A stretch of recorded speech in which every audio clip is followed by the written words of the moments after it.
Ici Medellín. Dans la Medellín du début des années 1990, le cartel mondial de Pablo Escobar régnait sur la ville et on s'assassinait en pleine rue pour un rien.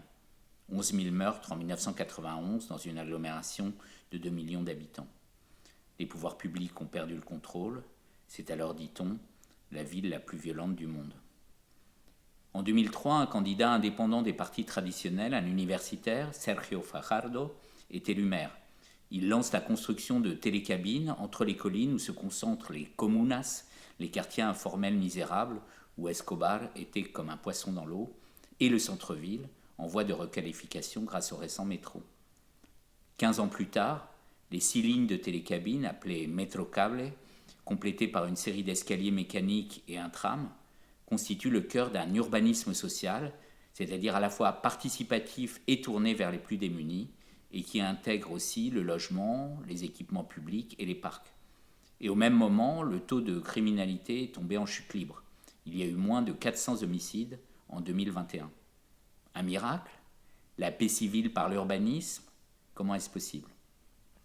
La Colombie a été ravagée pendant des décennies par 2 fléaux, le trafic de drogue et la guerre civile, les 2 ayant fini par se rejoindre. Cela a profondément transformé la vie politique.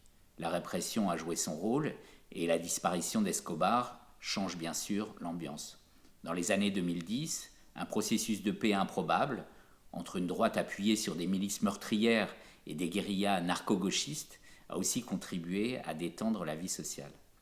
Cependant, c'est bien l'urbanisme qui permet à Medellín de ne pas se contenter de profiter d'un apaisement général, quoique fragile, de la société colombienne pour rattraper son retard, mais de prendre de l'avance. La différence est nette avec la capitale, Bogota, où une dizaine de lignes de bus en site propre ne peuvent suffire à gérer la mobilité d'une aire urbaine de 10 millions d'habitants et où les travaux de construction de la première ligne de métro n'ont commencé qu'en 2021. La ville est devenue un lieu de visite obligé pour tous les urbanistes qui célèbrent l'audace de Medellín et veulent s'inspirer des pouvoirs remarquables qu'une action publique urbaine cohérente et déterminée a pu engendrer. Ils suivent son exemple. Des transports aériens par câble ont été installés en Colombie, Bogota et Cali, ailleurs en Amérique latine, Guayaquil, Caracas, Mexico, La Paz, Rio, et pour s'en tenir aux projets les plus ambitieux, à Coblence, Luxembourg, Londres, Ankara, Tizi Ouzou et Tokyo. En France, des projets plus modestes ont été réalisés à Brest et à La Réunion, d'autres sont en préparation à Toulouse, à Grenoble et en Île-de-France. On assiste ainsi à la réinvention de technologies mises au point pour le tourisme de montagne, puis, à partir des années 1960, du développement des stations de ski alpin. Désormais, ce sont des transports publics urbains qui réutilisent ces dispositifs bien rodés, ce qui explique la forte présence de constructeurs d'origine alpine comme Poma, Doppelmayr-Garaventa ou Leitner, qui maîtrisent notamment la possibilité de débrayer les cabines des câbles tracteurs pour s'ajuster à la demande et créer une offre continue. À Medellín, le choix de télécabines transportant quelques personnes par rapport au téléphérique de plusieurs dizaines de places consistait à faire le pari que les passagers surmonteraient la peur de se retrouver en huis clos avec des voyous. En fait, Metrocable a défié la topologie brutale des ségrégations sociales par une autre topologie.